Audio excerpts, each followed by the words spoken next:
Welcome to Film and Page. I'm Dominic. It's been a while since I talked about any kind of Star Trek news on my channel, but this news dropped today. So it seems like we're getting that Captain Pike series that was in the rumor mill for a long time. It's official now, we're getting it. So this is a deadline article. I'm not going to read the whole thing. I'll leave a link to the article in the description below, so if you want to read the full article, you can. Spock is back as Star Trek Strange New Worlds gets CBS All Access series order. Rebecca Romijn and Anson Mount co-star. In its ever-expanding goal to be Star Trek all year round, CBS All Access has picked up the Spock, Captain Pike, and number one starrer Star Trek Strange New Worlds 2 series. With a title lifted in part from James T. Kirk's beloved introduction to the original series. The third full live-action show in the Alex Kurtzman pioneered Trekverse after Star Trek Discovery and Star Trek Picard will feature Ethan Peck, Anson Mount, and Rebecca Romijn reprising their respective roles from Season 2 of the Sonequa Martin Green-led Discovery. The new series will take the trio of Spock, Pike, and number one and the USS Enterprise almost right up to the reign of Captain Kirk. So this is not a new idea. This show they were going to do this back in the late 90s with this show. Instead of doing Star Trek Enterprise, there was talks of doing a prequel series of the time that Spock served with Captain Pike. And now there's a lot of room there to do a series because Spock served with Captain Pike for 11 years. So there you can get like at max 11 seasons out of it if you want. But now, should they do this? Here's my problem with this. Well, I got a lot of problems with Alex Kurtzman's version of Star Trek. I've talked about it lots on my channel. But it's another prequel. And I don't think prequels work.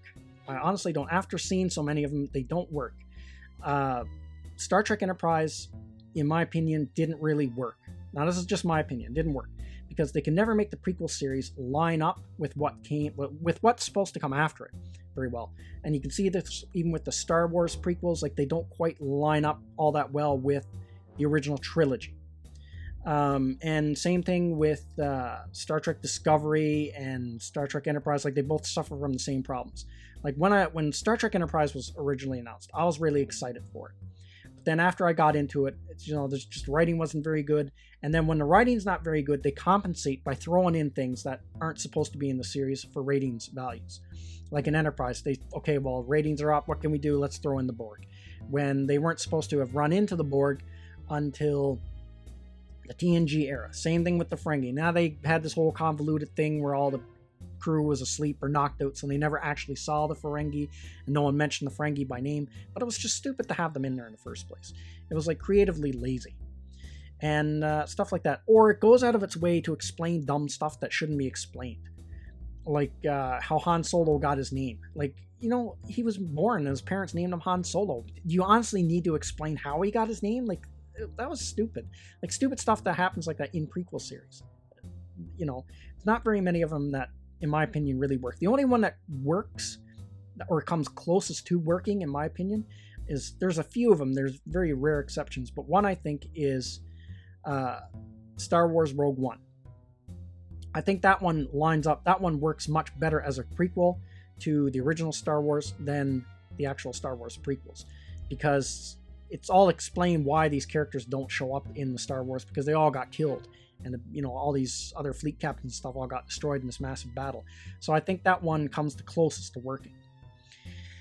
But now, and the other thing, they can't help but violate canon. Now, I know there's people that don't care about canon, but for me, when they make huge canon violations, it breaks my suspension of disbelief. Now, there's a rumor going around that if this rumor is true, there's a rumor going concerning this series. If it's true, they've already broken canon right out the gate. So the actor from the Mandalorian series, I believe his name is Jake, and his last name, I think it's pronounced Canavale. I'm not sure. But anyway, he's rumored to be playing Captain Kirk. Now, in the original series, Captain Kirk said he met Captain Pike twice. The second time was when he met him in the episode The Menagerie. The first time was when Captain Pike was promoted to fleet captain. So really, we shouldn't see Captain Kirk show up in this series until the very end, when Captain Pike is promoted to fleet captain and Kirk takes over the ship. That's the only time they should meet, is the very end. But if they're going to already float Captain Kirk through there in the very first season, like they can't help themselves but do things like that. The other reason is, from a writing standpoint, you've like completely boxed yourself in. Like, what can they really do in this series? Because you know where the characters are going to go. You know the ultimate fate of Captain Pike. You know he's going to be promoted fleet captain, and then he's going to have that horrible accident, and he's going to end up in that wheelchair. You know what's going to happen to Spock. You know what's going to happen to Spock. He's not going to die in this series, so there's never going to be any real tension. You know he lives, and he goes on to serve aboard the Enterprise. Now, the only character we don't know anything about is number 1. We never find out what her fate was after she left the Enterprise. We don't know if she went on to command another starship of her own or she got killed somewhere. So that's the only character whose fate is unknown. And then whatever characters that populate this series. But you know Captain Pike's never going to die, or nothing really bad's going to happen to him. Now, I guess that argument can be made, that's said with any series, but you didn't really know when you watched TNG. You didn't know how it was going to end for that crew at the final last episode, or how it was going to end in the movies, what their last send-off was going to be. But this you kind of know. You kind of know the ultimate, fate of Captain Pike. So there's that. So I would just rather them stop making prequel series in Star Trek. Like, go forward, go ahead in the future. Give us like a brand new Enterprise we've never seen before, with a brand new captain, brand new crew that we don't know anything about, and they can go and really explore strange new worlds that we don't know anything about, and evolve the technology of Star Trek. That's the other thing that's missing really from this new Alex Kurtzman version of Star Trek. It's like they can't think of anything their own. They're just regurgitating all the old stuff. That's what I loved about Next Generation when it first came on, is you saw this progression in technology from what we seen in the original series and the original series movies to Star Trek Next Generation. The ships were bigger, they were faster, the phasers were more powerful, the transporters were better, they had explored further out into space, and this is just retreading old territory in these prequel series. So I'd like to see like another series of Star Trek but takes place further in the future, so we can see like the technology progress further. So now they're not just confined to the beta and alpha quadrant. Now they're starting to explore the gamma quadrant. Now they're gone out into the gamma quadrant, or they've got some newer technology where they can actually go to other galaxies and stuff like that. So now you got all this more room to tell all these new stories and introduce all these new races and new villains and stuff like that. That's the other problem I have. Well, you're not really going to get that with this series, because they don't know what to do next. They can't think of. They're just going after your nostalgia. Okay, well, what was really popular? The original Enterprise is really popular. The original series fans like Captain Pike, and maybe we can rope them in by doing this instead of doing something that's totally their own thing.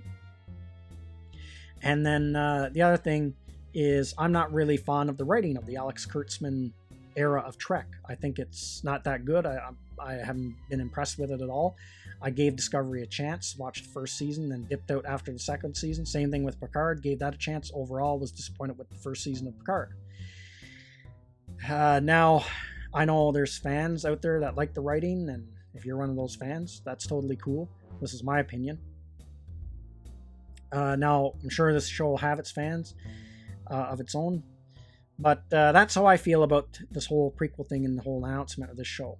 Now, will I watch it? I'll be curious to see what it's like, so I'll probably tune in and catch a few episodes, but I have an idea what it's going to be like, just because it's just the same people that did Discovery and Picard, the same writing crew, the same producers, it's all the same crew, so you're just going to get the same type of Trek with this one as that you got in the past with Discovery and Picard. So that's everything I got to say in this video. Let me know what you think in the comments section, and I will see you at the next one. I'd like to say thank you to all of my subscribers. I appreciate you all in helping this channel grow. If you're new to the channel, don't forget to like, share, and subscribe. Also, don't forget to hit the bell icon so you'll be notified when new videos are uploaded.